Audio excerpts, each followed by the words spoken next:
తీసుకోవడం వల్ల సినిమా పోయింది అనుకుంటున్నాను నేనైతే. ఎందుకంటే ఆవిడ ఇప్పుడు ప్రజెంట్ ఐరన్ లెగ్ లో ఉంది. సినిమా నాకు నచ్చలేదు, నా పర్సనల్ ఒపీనియన్, నాకైతే నచ్చలేదు. మహేష్ అదే చెప్తున్నా కదా, మహేష్ బాబు గారు యాక్టింగ్ చాలా బాగుంది, నాకు చాలా నచ్చింది. ఎనర్జీగా ఉంది, మంచి డాన్స్లు వేశారు, అట్లానే అనిపించింది నాకు కూడా.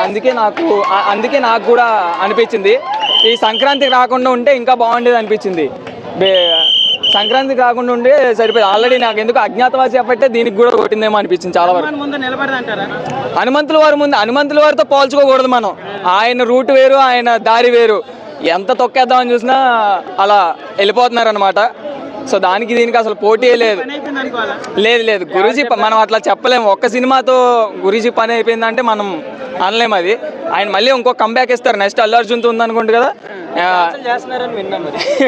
ఆల్రెడీ అల్లు అర్జున్ ఫోన్ చేసి ఉంటాడు టాక్ని బట్టి.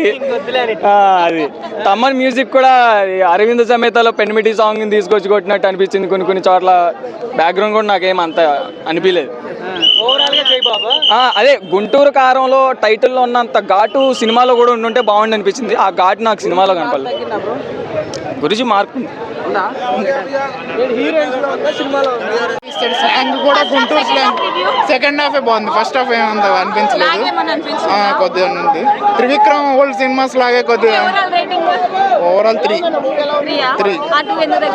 ఆ 3 ఎందుకు ఇస్తున్నాను అడగండి. ఆ 3 మహేష్ బాబు కోసం ఇస్తున్నాను, లేకపోతే 1 ఇస్తాను. నేను బాబు ఫ్యాన్ ఇక్కడ.